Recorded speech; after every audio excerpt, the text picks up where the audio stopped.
Gente, vamos conversar agora muito sério sobre consequências da Covid-19? Sabe que a Covid-19 ainda é uma preocupação, né? Aliás, é uma preocupação constante. Estima-se que 80% das pessoas que tiveram a doença ficaram com alguma sequela. Muitos telespectadores pediram para a gente falar sobre as dores pós-Covid. A gente sabe que existem outras sequelas, né? Eu sempre falo, por exemplo, da minha alteração de paladar, da minha alteração de olfato, do meu déficit cognitivo, que isso é uma coisa que me incomoda, mas existem as dores também. E para nos ajudar a entender esse problema, que é um problema recorrente, atual, eu converso com o reumatologista Fábio Jennings, que é mestre, doutor em reumatologia pela Unifesp. Seja muito bem-vindo, doutor. Eu não sei se falei o seu sobrenome de forma correta. Estava certo? Então, obrigado. Tá bom. Muito obrigada por estar aqui com a gente. Obrigado pelo convite, Cláudia. Vamos sentar então para a gente conversar mais e entender aí um pouco mais sobre as sequelas dessa doença. Sim. Ano passado, 2020, né? Quando a gente começou com a pandemia, a gente fez muitas pautas sobre Covid-19, mas ainda era tão recente para todos, até para os médicos, né? E muitas coisas foram mudando e muitas pesquisas estão sendo ainda feitas. E o que a gente sabe hoje sobre essas consequências relacionadas às dores? Nós já sabemos muitas coisas, né, sobre a infecção do vírus, sobre como ele se desenvolve, sobre as fases da doença aguda, né, como você diagnosticar. A gente já sabe também a forma de prevenir, né, sobre tanto a vacina quanto as outras medidas de isolamento, de máscara. E agora a gente está estudando mais sobre a síndrome pós-Covid, que são essa Covid prolongada que outros autores chamam, que outros estudiosos chamam, que são esses sintomas que ficam remanescentes depois da infecção. E geralmente é após um quadro de infecção um pouco mais grave da doença que deixa essas sequelas, que pode ser alteração de olfato, de paladar e principalmente na função física com as dores, né? Dores musculares, dores articulares e a fadiga, que é um sintoma preponderante, né, nessa síndrome, né, que vem de duas coisas. Primeiro, do comprometimento pulmonar que a pessoa tem e segundo, do próprio comprometimento muscular, porque você desenvolve uma doença inflamatória sistêmica. E é terrível isso, né? Agora, sabe que eu tive Covid em março do ano passado e eu tive Covid de uma forma muito leve, mas a minha síndrome pós-Covid é irritante até.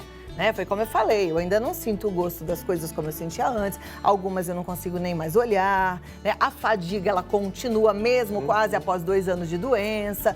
E isso é o quê? Você falou que é uma inflamação crônica? Sim, é uma sequela dessa inflamação. Né? Então você tem um processo inflamatório crônico, o processo inflamatório agudo, que é aquelas 2, 3 semanas que você passa com a infecção e depois esses sintomas são alterações sequelares que você fica. Já não tem tanta inflamação, mas são sequelas que o teu corpo fica, porque você reduz um pouco a própria capacidade pulmonar, você fica um pouco com cicatrizes, pode ficar com cicatrizes no pulmão, você fica, teoricamente, 2 semanas sem fazer atividade física, você acaba alterando a tua rotina diária, os teus tratamentos. Então, a consequência de tudo isso é que leva a essa síndrome pós-Covid. Quanto à parte de olfato, de paladar e até mesmo de depressão, déficit de atenção, ainda está sendo estudado das sequelas que o vírus deixa no próprio sistema nervoso. Né? Então, ele deixa sequelas, alterações sequelares, que nós sabemos que os vírus podem acometer também o sistema nervoso e, com isso, esses sintomas que duram mais tempo. Tomara que essas pesquisas sejam concluídas rapidamente, né? Que a gente merece. Agora, em relação às dores pelo corpo, existe tratamento? Sim, na verdade, o que foi observado é que pacientes que já tinham dores no corpo, né? Pacientes com fibromialgia, por exemplo, pioraram durante a pandemia, né?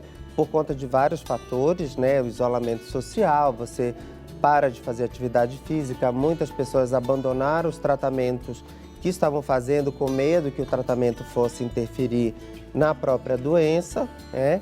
E acabaram piorando dessas dores articulares, né? E das dores no músculo também, que estão associados com a fadiga, Então, eles costumam durar bastante tempo, é um dos sintomas mais comuns.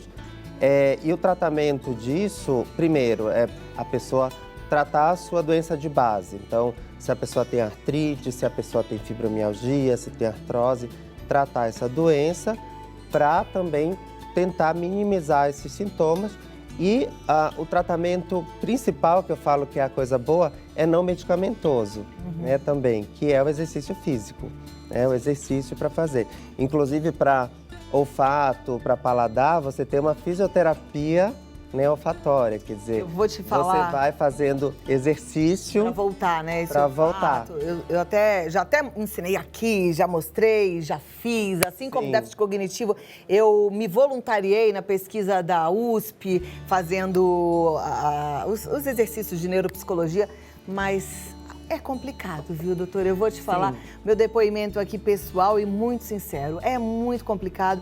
Eu mesma, depois de tentar tanta coisa, eu não senti melhor, eu te falo a verdade. Assim, eu ainda tenho alteração, as coisas que eu amava eu não consigo mais comer, pipoca ficou ruim, café expresso é insuportável e tantas outras coisas, goiaba, maracujá, que não tem nem explicação, né? Que de repente você começa a sentir um sabor estranho. E o déficit cognitivo também é algo muito impressionante, que por mais que a gente se esforce fazendo exercícios, tomando vitaminas, suplementos, ele continua ali presente. Sim, e também tem uma característica, porque qualquer exercício, tanto exercício para olfato, exercício físico, você tem um tempo, né, para poder ter os efeitos. Então a gente sabe que não é um mês, não são 2 meses, geralmente são em torno de 3 ou 4 meses que você começa a ter os efeitos benéficos desses exercícios, né? E também junta com outros sintomas que vêm por conta de toda a situação que nós estamos. Então é uma situação de ansiedade, é uma situação ainda de incerteza, que a gente não sabe o que vai acontecer ano que vem, se vai ter uma terceira onda, se não vai ter.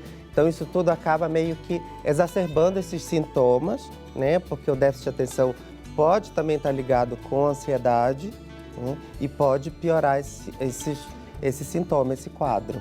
Ok, vamos fazer assim? Vou abrir as perguntas para a turma que está em casa e a gente volta já já, tá bom? Ok. Então, se você tem alguma dúvida, você pode mandar a sua pergunta, que aí a gente volta para tentar entender aí o que está acontecendo, né? E quais são as chances de você se sentir cada vez melhor, que é o que a gente espera, tá bom? Então, você tem esses 2 minutinhos para participar. Agora vamos lá, que eu continuo com o reumatologista Fábio Geningues. Olha, deixamos agora o espaço para os telespectadores perguntarem, né? E a turma participa mesmo, eu fico muito feliz com isso. Então, eu já vou pedir para a produção liberar aqui na tela. Você que ainda não enviou a sua pergunta, dá tempo de enviar. Nosso WhatsApp é o 11 9 50 45 18 40, tá? Primeira pergunta diz: quando eu tive Covid, fiquei muito tempo sentada e hoje em dia sinto muita dor no cóccix. Tem como tratar? Sim, essa é uma outra queixa bem comum, né, osteoarticular, de todo esse processo de isolamento, das pessoas passaram a fazer mais home office, começaram a usar cadeiras que não são tão ergonômicas, posições tão ergonômicas e passar muito tempo sentada, né? Então, as dores na coluna, tanto na coluna lombar, dorsal, no cóccix, é uma queixa muito comum no consultório. E a gente vê que é todo um processo, né, decorrente dessa situação. Porque quando você está sentado, você deixa toda a musculatura relaxada. Então, esse descondicionamento a longo prazo levou ao aparecimento dessas dores. Então, o tratamento é a parte de reabilitação com fisioterapia, exercícios para tronco e tentar ao máximo deixar, não ficar tanto tempo sentado, né? Que a gente chama de atitude sedentária. É ficar sentado, deitado no sofá. Então, tenta se levantar, andar um pouco a cada hora, mudar de posição para poder ativar a musculatura do tronco, que é importante para essa região do corpo. Perfeito. Próxima pergunta. Após a Covid, sinto muita palpitação e dores no joelho. Estou com insônia e ansiedade. Como aliviar? Daí a gente tem, né, que detectar se isso foi decorrência da Covid, se é uma síndrome pós-Covid, ou se está relacionada com distúrbio de ansiedade por conta desses fatores que a gente já conversou. De isolamento, incerteza, muitas perdas as pessoas tiveram na família, então a gente tem que ver, mas tem como tratar. As dores nos joelhos, né, também decorrência de posição, muito tempo sentado, descondicionamento físico, as pessoas ganharam peso, né? Porque passaram a gastar menos energia. Então, mais uma vez, o tratamento, existem os analgésicos, a gente pode usar anti-inflamatórios a curto prazo, mas a longo prazo é o tratamento não medicamentoso, que são exercícios adequados para fortalecer os membros inferiores. Perfeito. Doutor, quando a gente tem Covid, pelo menos foi assim comigo, com as pessoas que eu conversei, a gente sente realmente uma dor no corpo muito grande. Parece que é uma dor nos nervos, é uma dor que é nas articulações, mas não é de exercício, não é de nada, né? Aquela dor que você não consegue muito abaixar direito o pescoço, aquela dor que dói atrás do joelho. Essa dor, ela tá ligada ao sistema nervoso, é isso? Não, essa dor está mais relacionada, na hora que você está com a infecção, ao processo inflamatório.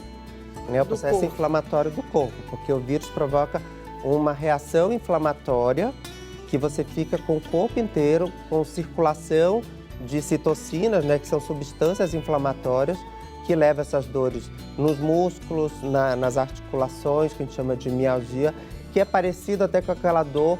Quem teve dengue, por exemplo, sente que vai quebrar os ossos, né? Então, é decorrência do processo inflamatório sistêmico que está ocorrendo durante a infecção. Se a dor continuou, é porque ainda existe um processo inflamatório? Não tem mais processo inflamatório, mas o vírus deixa sequelas e rastros, né? Então, a gente está estudando para ver o que acontece dessa alteração viral de ocorrer essa sequela com dor difusa. Porque o que se acredita é que o vírus altera todo o controle de dor, né, que a gente tem. Porque você tem um controle de dor para controlar a tua tolerância, ou seja, você se torna mais intolerante à dor. Então, tudo que aperta, que tem um esforço maior, você sente dor. Tô entendendo. Esse vírus faz uma bagunça no nosso cérebro. Faz uma bagunça no cérebro, assim, a gente sente cheiro de gasolina na fruta, sente cheiro de carvão no café, aí sente dor onde não era mais para sentir dor, quer dizer, ele bagunça todo o nosso sistema. Bagunça o sistema nervoso, bagunça o pulmão, porque deixa sequelas às vezes de fibrose, e o próprio sistema imunológico. Porque tem muitas pessoas que têm doenças autoimunes, como nós tratamos de lúpus, artrite reumatoide, esclerodermia, que quando tem a infecção por Covid, elas pioram da doença, desencadeiam uma atividade da doença, que a gente chama. Você acredita que eu já conheci duas pessoas que tinham bronquite grave e que ficaram curadas depois da Covid?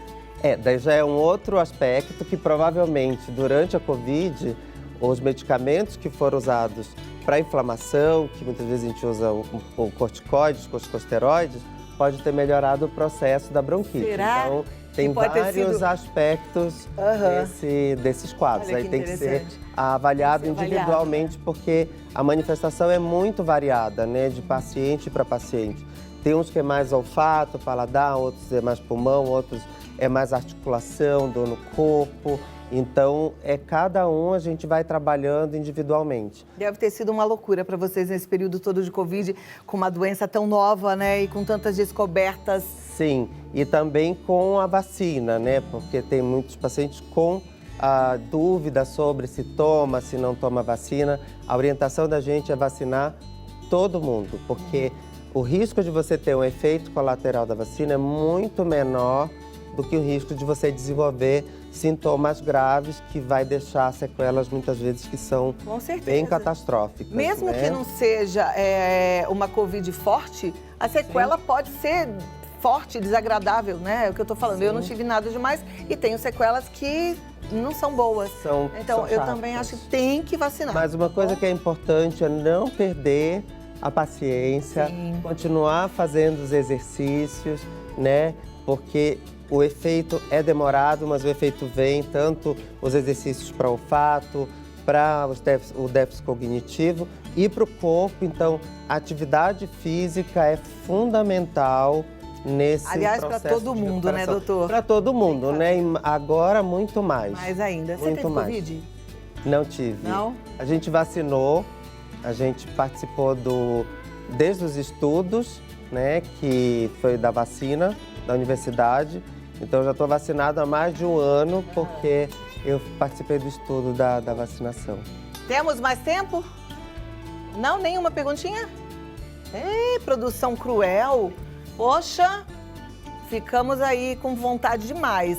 Então você volta mais vezes pra gente continuar Voltamos. conversando. Obrigado pelo E assim, convite. vou combinar uma coisa contigo. Promete que assim que tiver uma novidade, A gente você conta. volta pra trazer? A gente conta, pode deixar. Porque, olha, você não teve Covid, mas nós que tivemos, ai, é sofrido, viu? Não é bom. A gente tá doido pra sei. se livrar disso. Dessa fadiga, né, gente? Dor na perna. Ah, eu tenho uma dúvida. Ainda a produção vai brigar comigo, mas eu vou tirar uma dúvida aqui.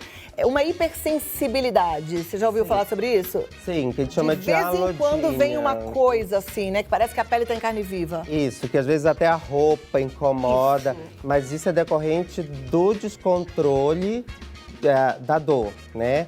Da central de dor ali que fica, você se torna intolerante à dor. Então está relacionado a essa hipersensibilidade que o Covid causa nessa síndrome pós-Covid. E por enquanto a gente só precisa ter paciência. Ter paciência, exercício, dormir bem, cuidar da alimentação e paciência que vai passar. Maravilha, vai passar, gente. Vamos lá. Doutor Fábio, ele está no reumatologiasp.com.br e você deve seguir no Instagram para ficar atenta aí às novidades. Reumatologia SP, tá bom? Tá procurando um bom reumatologista? A gente está conversando com um maravilhoso. Reumatologia SP.